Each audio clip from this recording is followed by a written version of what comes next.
Good day, Crime Talk aficionados. We're going to bring you another great show today. First, the mystery deepens in the Arizona abductions. We've got blood trail and masked intruders. If you want something done right, do it yourself, especially murder. A New Jersey educator was sentenced to a decade behind bars for, having sex with students and then concealing the pregnancy. A minister faces felony charges for embezzlement. Isn't that one of those 10 commandments? An Idaho man convicted of assaulting officers. He thought it was his duty. We've got this day in legal history, our quote of the day, and our dumb criminal. Let's talk about it. All right, lawyer. Good day, Crime Talk aficionados. My name is Scott Reich, and this is Crime Talk. Thanks for joining us. You know the drill. Subscribe if you haven't. Like if you do.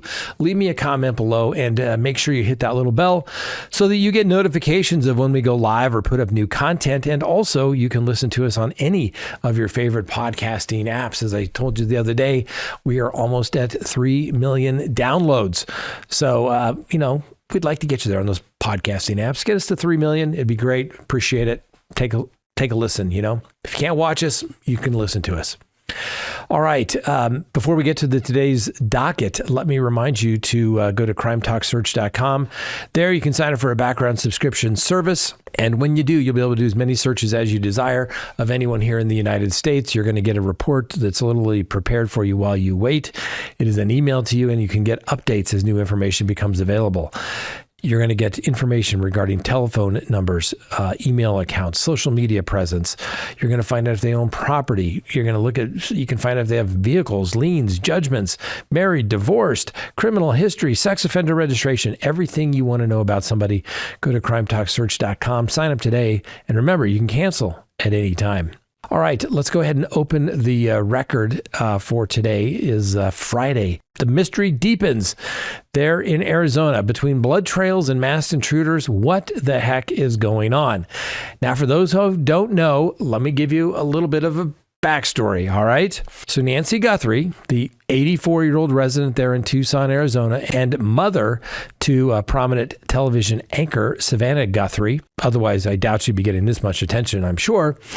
Anyway, she vanished from her home in the early hours of February 1st of this year, prompting an extensive investigation marked by forensic discoveries, public appeals, and interagency collaboration between local police and federal agencies. What we do know is that Guthrie was last observed on the evening of January 31st when her son-in-law, Tommaso Cioni, transported her back to her residence in the Catalina foothills following a family dinner with her daughter, Annie. She arrived at her $1 million bungalow about 9:50 p.m., a property where she had resided since the 1970s. Now, police believe the abduction occurred shortly thereafter as surveillance footage from a Nest doorbell camera captured a masked individual tampering with the device at approximately 2 a.m. on the morning of February 1st. The footage indicates the intruder remained inside the home for about 40 minutes before departing. And Guthrie was formally reported missing around noon on February 1st after she failed to participate in a scheduled virtual church service with friends. Now, in the days prior, Guthrie had expressed concerns about security. In September of 2024, she reported a package theft via a neighborhood app. And in November of 2021, she sought recommendations for installing a doorbell camera to monitor nocturnal wildlife activity. Additionally, a separate incident captured on video a week before her disappearance showed an individual loitering on a nearby porch, raising questions about potential connections to this case. So what do we know so far? What does the evidence shows us? Well, forensic examination revealed blood spatter on the front doorstep, later confirmed through DNA analysis to belong to Guthrie. Now, this discovery was initially noted by media personnel on February 3rd when the crime scene lacked proper security measures. No indication of forced entry were observed, though scattered plants near the entrance suggested some sort of disturbance. Now, there were items left at the residence as well. So Guthrie's keys and her cell phone, while while black gloves matching those worn by the suspect were recovered from nearby shrubbery and submitted for further DNA testing, and that took place just the other day. Now, the suspect has been described now as a male, approximately 5 feet 9 inches tall, maybe up to 5'10", with an average build, was armed, clad in a ski mask, thin black gloves, and a black Ozark Trail hiker backpack with a reflective straps. Police have also noted that a possible tattoo on the individual, which could aid in the identification. Now, several ransom notes have surfaced, though at least one was deemed fraudulent and others remained under verification. Guthrie's limited mobility and reliance on medications have also heightened concerns for her health during the captivity. So where are we now? So the Pima County Sheriff's Department maintains that they are the primary jurisdiction, with Sheriff Chris Nanos serving as the lead spokesperson. Evidence, including DNA samples from the scene and recovered items, have been forwarded to a private laboratory in Florida for analysis, a decision that Nanos asserts was coordinated with the FBI to streamline the processing, which is somewhat weird since normally he goes to the FBI lab in Quantico. Anyway, he has refuted allegations of obstructing federal access, emphasizing full cooperation amid this public scrutiny that's come to light. Now, the FBI has bolstered the efforts by engaging a forensic investigator previously involved in the Brian Kohberger case, deploying video and imagery experts, and processing over 13,000 public tips. Now, a reward for information leading to the arrest of Guthrie's location has been elevated now to $100,000. Now, the searches persist in the surrounding foothills with a temporary white tent erected at the home on or around February 13th to shield forensic activities from weather elements. At least that's what they're saying. Now, there was one individual, a guy by the name of Carlos Palazuelos. He was briefly detained during a traffic stop in Rio Rico, Arizona, about 60 miles south of Tucson, but was released after questioning as he was performing food delivery duties at the time. Police have also requested neighborhood footage from specific dates in January to investigate a suspicious vehicle. Now, there has been some criticism that has arisen regarding the crime scene's initial unsecured stage and the departmental turnover, so officials maintain a focus on resolving this case. Savannah Guthrie, right, along with her siblings, Annie and Cameron, have issued multiple public pleas via social media, including home videos and direct messages to potential abductors, expressing willingness to negotiate and requesting proof of life. In one statement, Savannah noted, quote, "We are ready to talk. We need to know without a doubt that she is alive and that you have her," end quote. The family has emphasized their unwavering commitment to her safe return. And as the investigation approaches now the second week, no arrests have been made and direct contact with any perpetrator remains unestablished. The case continues to unfold, obviously, with, hopefully the safe return of Nancy Guthrie. Now, as things go on, it becomes less likely that Nancy is going to be returned safely. That's not trying to be a sourpuss in this whole situation. It's simply trying to be realistic. The police emphasized, the family emphasized that she needed her medication. Here we are now 2 weeks later. If she needs that medication, she could be quite frail. She already had limited mobility. And I am of the mindset that I do not believe that this was ever a kidnapping for ransom. I think those ransom notes are going to turn out to be completely false, and maybe I'll be wrong if the ransom notes are ultimately ever released in their full context. The more time goes by, the more and more realistic I think it is that this was perhaps a crime of opportunity. Somebody was going through the neighborhood, thought this was an easy target for whatever reason, was in the house for some 40 minutes, for goodness sakes. Could have been a burglary gone bad. Nancy wakes up. There's a scuffle. The individual panics, whether he himself or through others had a car. And, I hate to say it, but, they get rid of Nancy thinking They don't want to get caught because this lady could identify her. They don't want to harm her there, but maybe they harm her down the road. Who knows for real? But I don't think it was a kidnapping. As I said this before, I've never kidnapped anybody for ransom or kidnapped anybody ever.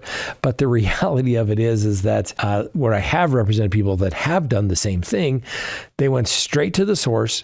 They didn't involve the police. They didn't involve the news media in any way, and they wanted their money immediately. That's why I think it's a complete hoax. Only time will tell to see who is correct in this particular situation. Next, if you want something done right, do it yourself, especially murder. Now, we're certainly not encouraging people to commit murder, but let's take a look at what a Pennsylvania man did and why, well, it didn't work out so well for him. So in a case of an alleged jealously fueled violence, a 41-year-old Pennsylvania man by the name of Eric Berkowitz has been charged with orchestrating a murder for hire plot against his former girlfriend and two men that she subsequently dated. Now, police revealed that Berkowitz, driven by the end of this relationship, sought to eliminate the targets, but ultimately expressed his intent to handle one killing personally, invoking a mindset akin to the adage, if you want something done right, do it yourself. Well, court records from the Montgomery County there indicate that Berkowitz faces now serious charges, including 3 counts each of criminal solicitation to commit murder, attempted murder, terroristic threats, and reckless endangerment. Additional accusations involve unlawful possession of firearms and drug-related offenses. Prosecutors have detailed that Berkowitz reconnected with a former acquaintance, a guy by the name of Steve Luker, via Facebook Messenger after years of apparently no contact. He then proposed a $5,000 payment for Luker to execute the murders. Think about it, $5,000 for murder. Think about that, ladies and gentlemen. Not a whole lot. If that's the going rate for murder, wow. Anyway, to facilitate this plan, Berkowitz reportedly supplied Luker with a firearm and a disposable phone while outlining arrangements to convene near one of the intended victim's residence in New York. However, as things usually go in murder for hire plots, things unraveled when Luker alerted the police. Then, collaborating with the Upper Dublin Township Police and the Montgomery County detectives, Luker participated in recorded conversations with Berkowitz. These recordings, and as disclosed by the Montgomery County District Attorney's Office, captured Berkowitz affirming the plot and stating his personal resolve to take care of the girl himself, referring to the ex-girlfriend, of course. The investigation culminated in Berkowitz's arrest at his residence, and he is prepared to board an Uber destined for an address in New York, which matched his former girlfriend's home. Now, at the time of the arrest, police discovered a loaded firearm, ammunition, a little bit of cocaine, I guess, to get things pumping, and a substantial sum of cash concealed in a duffel bag. Berkowitz is currently detained at the Montgomery County Correctional Facility with no bail options. A preliminary hearing is scheduled for February 20th, where obviously more details will emerge. Now, obviously, what can we think about here? Unresolved personal conflicts? Well, I can work my way through it, maybe get a new girlfriend, or I can kill the old girlfriend and the 2 guys that she dated afterwards. Doesn't seem like a good plan. Not really thinking things through. Now, is he? No, it's not. Work through those things. Go to counseling, do something, but don't plot to kill somebody. Now, Mr. Luker was commended by the police for reporting this matter, stating that obviously this public cooperation prevented tragedies. Needless to say, no comments have been issued by Mr. Berkowitz or his attorney, and there's still an active investigation going on. Seriously, $5,000, ladies and gentlemen, the going rate apparently for murder. If you can find somebody that you can actually trust. Now, I think I've mentioned this before. I was supposed to be in trial a couple of weeks ago for a murder for hire plot. One of the allegations was that somebody was paid some $5,000 and then they skipped town. Can you imagine that? You hire somebody to murder somebody and they take your money and they head south of the border. Coincidentally, that alleged transaction took place in Tucson. That's why I got to become so familiar with Tucson. Not to mention, The lovely Miss Kristen's daughter went to the University of Arizona, so I got to spend even more time in Tucson. There's good parts of Tucson, and there's some armpit parts of Tucson. Let me assure you of that, ladies and gentlemen. But you can't trust anybody these days. And yes, at least this Mr. Berkowitz, if you're going to do something right, do it yourself, at least for the important ones, I guess. $5,000. Unbelievable. Next, how about a teacher gets her sentence, for having sex and, oh, that's right, and concealing the pregnancy.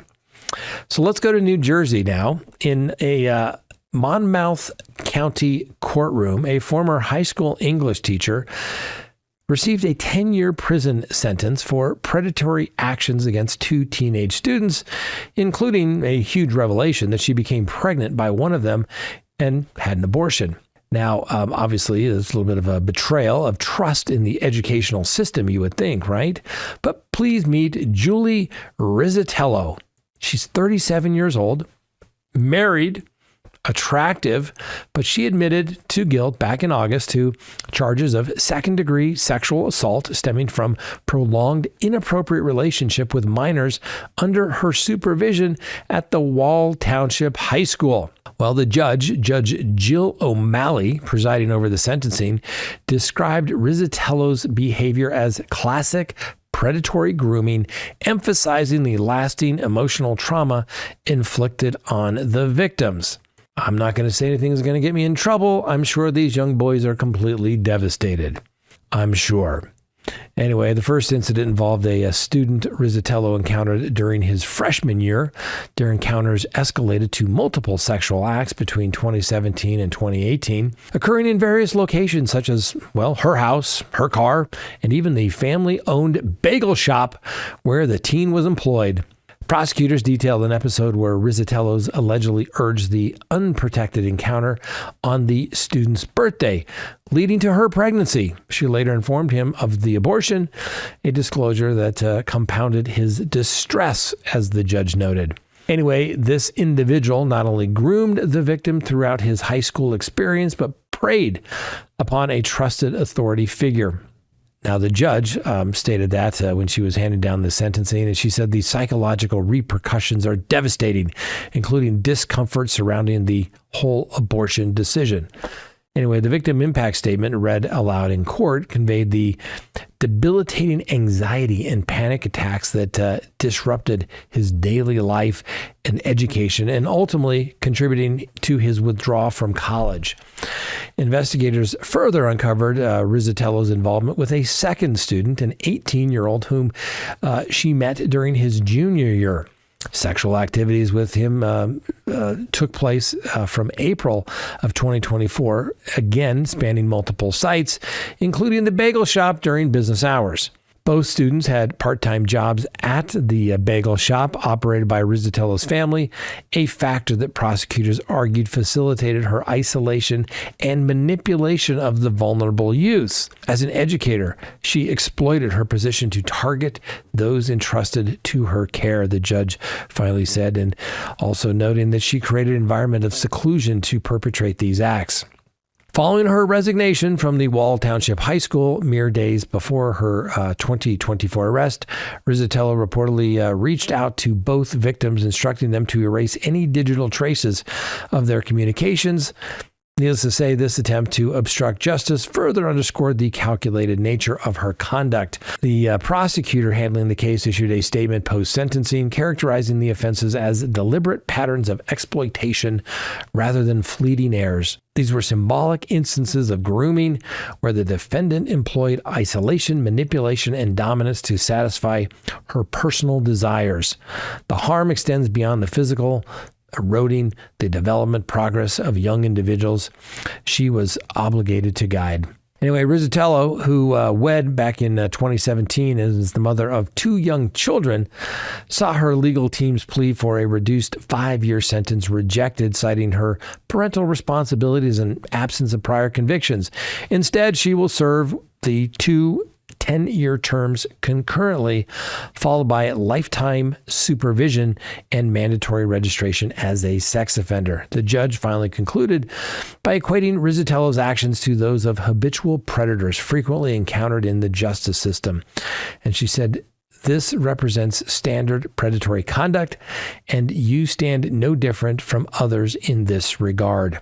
Representatives from the prosecutor's office and Rizzitello's legal counsel and the Wall Township High School were approached for additional comments afterwards, but no response was available. Stark reminder, ladies and gentlemen, of the vulnerabilities within our school system and imperative for, oversight as to who is looking out for your kids. Now, obviously, she passed the background check, so to speak, I guess. But, if your teacher wants to spend time with you outside of school and your parents aren't there, be afraid. Be very, very afraid. Next, a minister faces some embezzlement charges. I thought theft was thou shalt not steal was one of those 10 commandments. Yeah, it is. Anyway, police in Bartsville, Oklahoma, have charged a 44-year-old former worship minister with embezzling more than $41,000 from his local church, alongside allegations of improperly accessing private sessions via the institution's security system. So Ryan Jacob Cruz, previously employed at the city church, appeared in district courts the other day following his arrest the week prior. He faces 1 felony count of embezzlement and 3 additional felony counts related to the clandestine use of electronic or video equipment. Now, this investigation began after the church employee alerted police to suspected financial irregularities. A review of the financial records spanning 3 years revealed approximately $41,000 in unauthorized expenditures, with investigations indicating that the total could rise as they examined the books a little more closely. The court records also detail that Cruz allegedly utilized a church-issued payment card for personal purchases, including fuel, meals, coffee, and establishments such as Starbucks, home video subscriptions, and other miscellaneous items. Now, in a recorded interview provided to police by the church officials, Cruz reportedly acknowledged the misappropriation of funds, accepted full responsibility, and expressed some remorse. Obviously, that admission is a key element to the probable cause affidavit supporting the arrest and his charges. Now, beyond the financial misconduct, prosecutors allege that Cruz remotely accessed the church's security video feeds from his residence to monitor confidential counseling sessions and staff meetings involving church members. And according to the arrest affidavit, his motivation was to identify individuals who might have been discussing him or his wife in a negative light. Needless to say, these actions were done without authorization, and that's the 3 counts of the unlawful surveillance. Now, the police there have issued a statement highlighting the incremental nature of such offenses, noting that minor, seemingly insignificant transactions can accumulate substantially over time. He emphasized the challenges in detecting embezzlement, which often remain hidden for extended period of time. And obviously, people need to be vigilant and check the books, have checks and balances in place to make sure people are not stealing your money. I speak from experience, ladies and gentlemen. Anyway, Cruz was released on a $15,000 bond, and his next court appearance is scheduled for March 20th. You would think that maybe his bond would have been set in the $41,000 cash only, so that bond could be used for restitution if there was, in fact, a guilty plea. Anyway, be vigilant, ladies and gentlemen, out there regarding your financial accountability. Don't trust the people you trust. Like I said, speaking from personal experience, I had an employee steal hundreds of thousands of dollars from me because I trusted him. I'd known his family since, high school, maybe even junior high, I guess. Anyway, totally conned me, stole a bunch of money. He went to prison. And even though I got a restitution order in the criminal case, I've got a civil, theft for over $1 million that I'm trying to collect on him in Montana right now.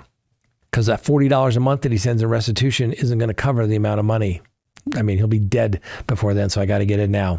Next to the docket, an Idaho man convicted of assaulting officers over recording rights. That's right. In a verdict that kind of shows the tension between public recording of police activities and law enforcement directives. An Idaho Falls jury has found Christian James Mark Miller guilty of felony battery on a police officer and a misdemeanor resisting arrest following a 2-day trial. So how did this case come about? Well, apparently there was an altercation during a traffic stop where Mark Miller asserted his rights to film the officers, leading to claims of defiance and physical confrontation. It all unfolded back in June 14th outside O'Brady's Family Restaurant in Idaho Falls. Now, the court records indicate that local police were conducting an investigation into a potential driver under the influence involving an unrelated driver. During this incident, Mark Miller approached the scene and began recording the officers with his phone. Police reported that that he moved in close proximity to the officers, encircling them while directing offensive comments toward them. Officers informed Mr. Mark Miller that the recording was permissible. Officers informed Mr. Mark Miller that recording was completely permissible, but instructed him to maintain a safe distance so he didn't interfere with, them doing their job. According to the police accounts, he disregarded these commands, continuing to advance and reduce the gap between himself and the cops. One officer noted that Mr. Mark Miller was within 10 to 15 feet, prompting a warning that further encroachment could result in detention. Then the reports state that Mark Miller then stepped forward and struck an officer with his fist. In the ensuing attempt to apprehend Mr. Mark Miller, he allegedly resisted by kicking and attempting to pull away, leading to his arrest and booking into the jail. Well, the trial was held on January 26th through 27th, and, there was testimony from 4 police officers and Mr. Mark Miller himself. Officers described Mark Miller's behavior as aggressive and disruptive, including circling the scene, shouting profanities, ignoring repeated directives to step back. Officer Matthew Rosales testified that Mark Miller's actions raised concern about potential violence, diverting his attention from the ongoing vehicle search that he was conducting. A segment of Mark Miller's video recording was presented in court, capturing his verbal outbursts, such as derogatory references to the police officers as Blue Line Gang members, and asserting of his right to stand on public property. In contrast, Mark Miller maintained that he intervened due to his belief that the officers, particularly Rosales, were infringing on the driver's constitutional protections against unreasonable searches. He referenced past experience with law enforcement, though he could not specify incidents involving the officers present, and noted that prior encounters occurred in Arizona. Well, needless to say, Mr. Mark Miller acknowledged approaching closer despite warnings, but justified his actions as a civic duty to resist what he deemed as unlawful orders. He emphasized the importance of preserving First Amendment rights to record public officials, stating that compliance with invalid commands erodes such freedoms. And regarding the alleged punch, Mark Miller denied striking Officer Jordan Landon, claiming instead that Landon initiated physical contact by grabbing his arms, causing him to stumble. Now, Landon, the officer reportedly struck, recounted issuing a final admonition before attempting to detain Mark Miller, who he said adopted a defensive posture and swung at him. Now, Mark Miller countered that officers subsequently restrained him excessively on the ground, alleging attempts to restrict his breathing and injure his neck. So a defense attorney by the name of Kelly Mallard, who represented Mark Miller during the trial, but has since been replaced, provided additional context in discussions following the proceedings. Mr. Mallard explained that Mark Miller opted for trial over a plea agreement that would have recommended 30 days in jail followed by probation. He noted that the video evidence appeared inconclusive regarding the alleged strike, supporting Mark Miller's decision to proceed to trial. The attorney also highlighted the core issue as balancing proximity during public filming against officers' operational needs without evidence of prior conflicts between Mark Miller and the police involved. He described Mark Miller as respectful and principled, driven by strong convictions about governmental authority and individual rights. Well, guess what? The jury ultimately convicted Mr. Mark Miller of both counts. Sentencing is now set for March 25th, which is why that attorney is probably no longer on there, because Mr. Mark Miller is unsatisfied with the result and fired his attorney immediately. Anyway, Mr. Mark Miller could face up to 6 years of imprisonment and fines totaling as much as $51,000. Obviously, there's limits to citizen oversight of police action in public, ladies and gentlemen. So let me tell you this. I represented an attorney once who got a little sideways with a police officer, and, he left, and then the officer pulled him over again, and it just got ugly. All right. And people were videotaping it. And yes, I believe, hey, we are First Amendment absolutists here, that you should be able to film and see the police in action. That's why we have body cam videos. It's probably been the greatest thing actually to benefit the police officers these days. Go ask any police station that has body cams. They will tell you their number of sustained complaints and violations by police officers has gone way down because they just simply get a complaint and they go and look at the video.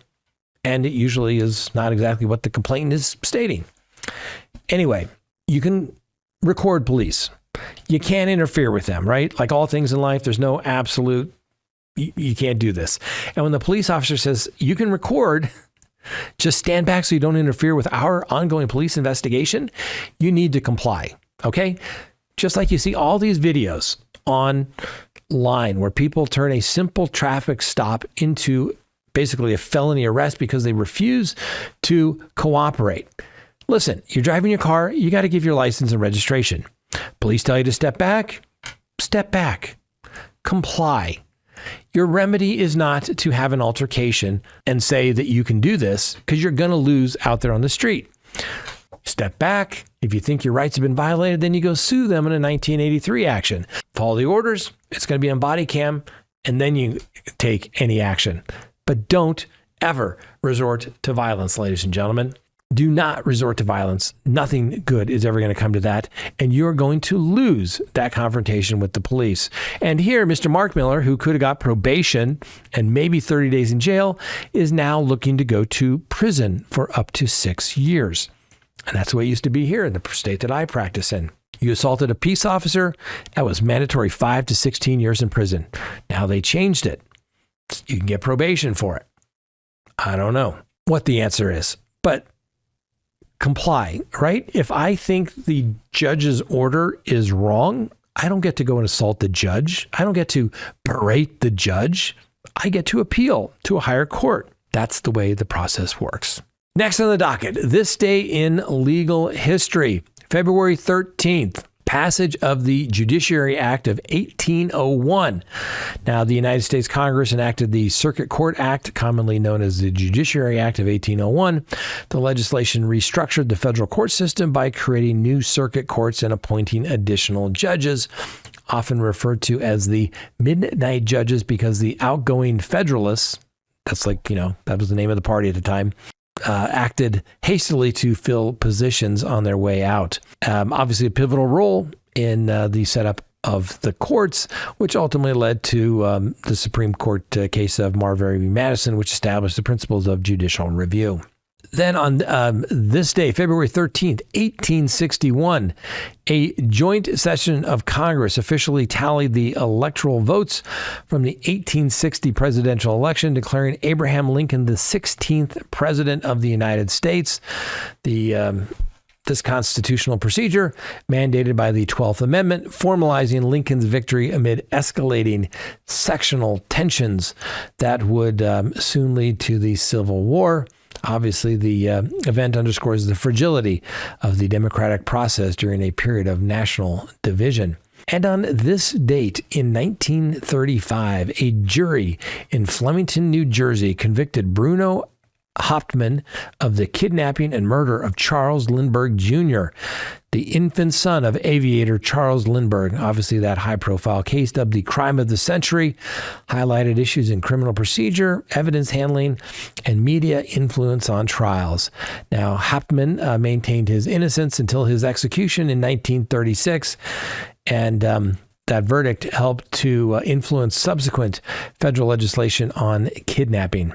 Next, our quote of the day comes from renowned attorney F. Lee Bailey, who I had the pleasure of meeting, having him sign his book many years ago at a conference in Florida. A good man, a Marine, I must say, as well. Now, of course, he did get disbarred and basically died broke, and I think he passed away in the state of Maine as well. Anyway, the quote is... kind of shows the challenges of this profession, saying, quote, "A person in the business of defending criminal cases is going to live in controversy all of his or her life," end quote. Kind of shows you the contentious nature of advocating for clients in criminal cases, where there's a lot of public scrutiny and, ethical dilemmas are frankly quite commonplace.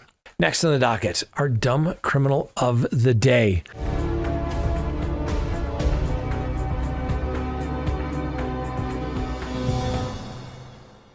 A fake cop's headlock hoax over immigration?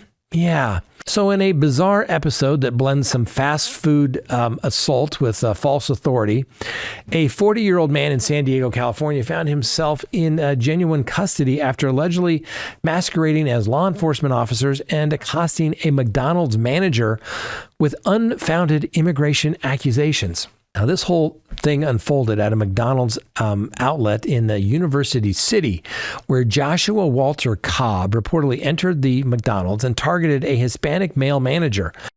Employing what authorities described as an improvised arrest tactic, Cobb allegedly secured the manager in a headlock, proclaimed him an illegal alien, and then attempted to escort him forcibly from the establishment under the guise of official detention. Well, some intervention by some fellow employees disrupted the charade, allowing the manager to break free. Security personnel arrived shortly thereafter, prompting Cobb to depart the scene. Real police showed up, and upon responding to the disturbance, located Cobb nearby and swiftly debunked his purported credentials, confirming he held no affiliation with any police agency or federal agency. And guess what? Cobb now faces charges of impersonating a police officer and battery. And the official reports state that. And police emphasized the gravity of such deceptions, stating in a formal release that the San Diego Police Department regards reports of officer impersonation with the utmost seriousness and pursues them rigorously to safeguard public trust. Now, notably, there was some video of the altercation that has surfaced online, offering visual evidence of the confrontation. Now, fortunately, no injuries were sustained by any of the parties involved, averting a more severe outcome from this misguided escapade. Now, ladies and gentlemen, this is a stark reminder. Vigilante impulse justice, particularly fueled when, you have erroneous assumptions about someone's immigration status, underscores the importance of actual police authority in a matter of law. All right, ladies and gentlemen, Mr. Cobb, you are our dumb criminal of the day. Congratulations, you made it. Next time, mind your own business, man. If you're not a cop, mind your own business. Just leave everybody alone. For that, you are a dumb criminal. All right, that's all we have for today, ladies and gentlemen. Hope you enjoy the weekend. I can tell you we have I believe, a great interview that's coming out tomorrow. It is with a legendary criminal defense attorney, Dan Cogdell. He's an attorney from Houston. Interesting man. Great stories. We spent about an hour with him. That's going to go up on Saturday. Check it out. So we'll see you next time. And remember, the Constitution matters.